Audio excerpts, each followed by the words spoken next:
আমি একবার রিডিংটা পড়াবো, তারপর তোমরা আবার পড়বা, ঠিক আছে? আমরা ভেঙে ভেঙে পড়বো, একেবারে ভেঙে ভেঙে পড়বো, ঠিক আছে? আই স্টাডি, আমি পড়াশোনা করি। I study at Azimia government primary school. তার মানে আজিমিয়া গভর্নমেন্ট প্রাইমারি স্কুলে। তাহলে এই স্কুলটা কোথায়? ইন চাঁদপুর। কোথায়? প্রত্যেকটা শব্দের অর্থ আগে জানতে হবে। You have to know every word separately, অর্থাৎ আলাদা আলাদা তোমাকে প্রত্যেকটা শব্দের অর্থ যদি জানো, তাহলে এটা তোমার কাছে অর্থ করে এই গাইড বা অন্য কোনো সহায়তা ছাড়াই তুমি মুখস্থ না করি আর তোমরা পড়তে পারবে, ঠিক আছে? আচ্ছা, পরে যাই। দেখো, আওয়ার অর্থ কি? স্কুল অর্থ কি? আওয়ার স্কুল অর্থ কি? আমাদের। স্টার্ট, এখানে একটা গ্রামারের কাজ আছে। স্টার্ট অর্থ শুরু করা, স্টার্ট হয়েছে কেন সেটা আবার অন্য ক্লাসে আমি বলবো, ঠিক আছে? আচ্ছা, আওয়ার স্কুল স্টার্টস, তার মানে কি? আমাদের স্কুল শুরু হয়। আমাদের স্কুল শুরু হয়। আমাদের স্কুল শুরু হয়। আচ্ছা, এবার কখন আমাদের স্কুল শুরু হয়? দেখো, আচ্ছা, in the morning. In the morning একসাথে। মর্নিং অর্থ কি? তাহলে এটাকে আমরা ভেঙে অর্থ করব। ইন দা মর্নিং, সকালে। তাহলে মর্নিং অর্থ কি? সকাল। ইন দা মর্নিং, সকালে। এরপর with the assembly. With the assembly.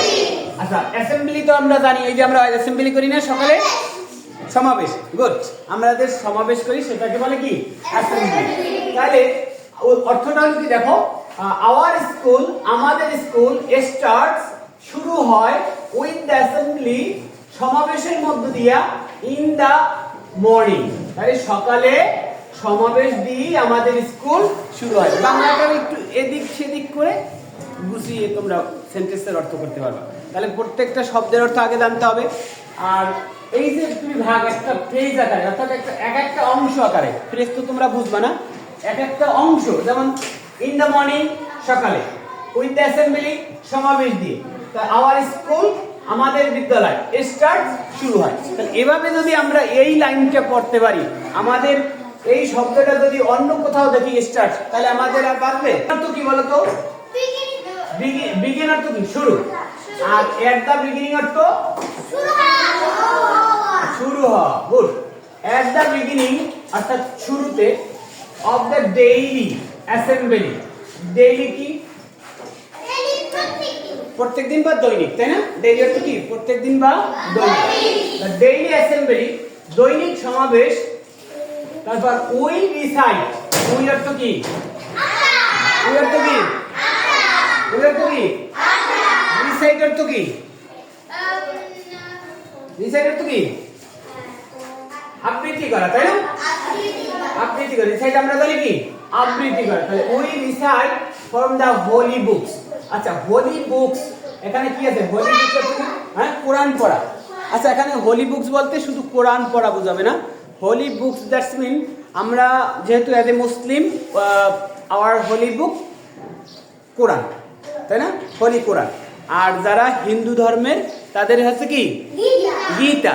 Gita. আর যারা খ্রিস্টান তাদের কি? হোলি বুক কি? বাইবেল। তাদেরটা কি? বাইবেল। বাইবেল। আচ্ছা, এরপর দেখো, দেন। দেন অর্থ কি? পরে। দেন অর্থ কি? পরে। দেন অর্থ পরে। প্রত্যেকটা শব্দের অর্থ জানতে হবে। তারপর পরে আমরা কি করি? দেখো, উই অর্থ কি? আমরা। সিং অর্থ কি?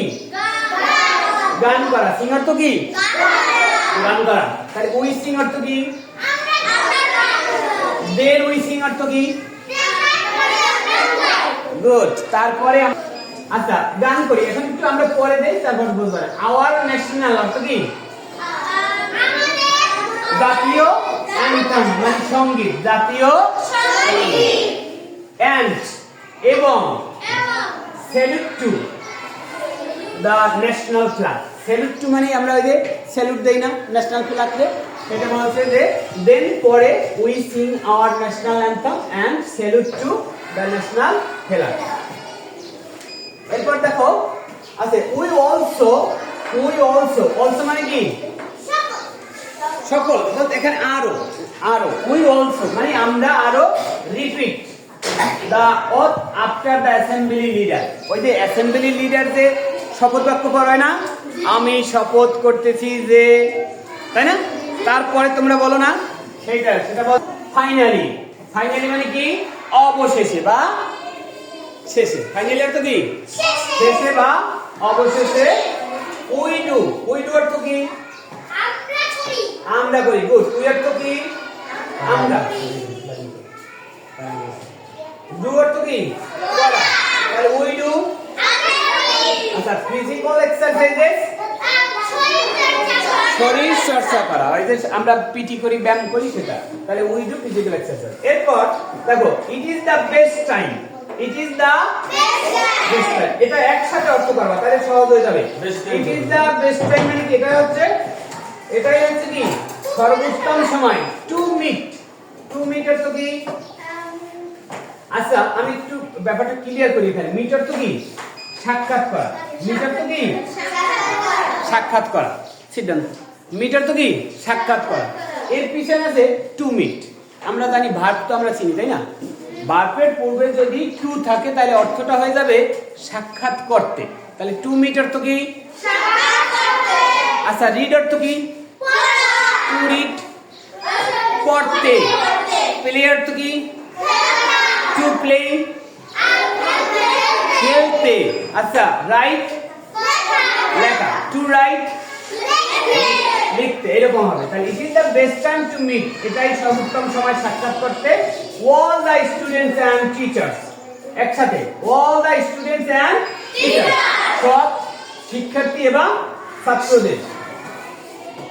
Of our school. আওয়ার তো আমাদের, স্কুল তো বিদ্যালয়। অফ আওয়ার স্কুল, আমাদের বিদ্যালয়। দেখো, আমরা যদি একবার এটা ভেঙে ভেঙে পড়তে পারি, একেবারে ভেঙে ভেঙে অর্থ করে পড়তে পারি। আচ্ছা, আজকে যদি আমি আওয়ার তো আমাদের শিখলাম, তাহলে আর পরবর্তীতে শেখা লাগবে? একদিনই তো হয়ে গেছে। এন্ড অর্থ আমি আজকে শিখে ফেললাম, এন্ড অর্থ এবং। এই পরে এন্ড কি আর নাই বইতে? you can get again and again the common word study, I, for, class, etc. all of you can get again and again. Okay, thank you so much. And now your turn please, one by one.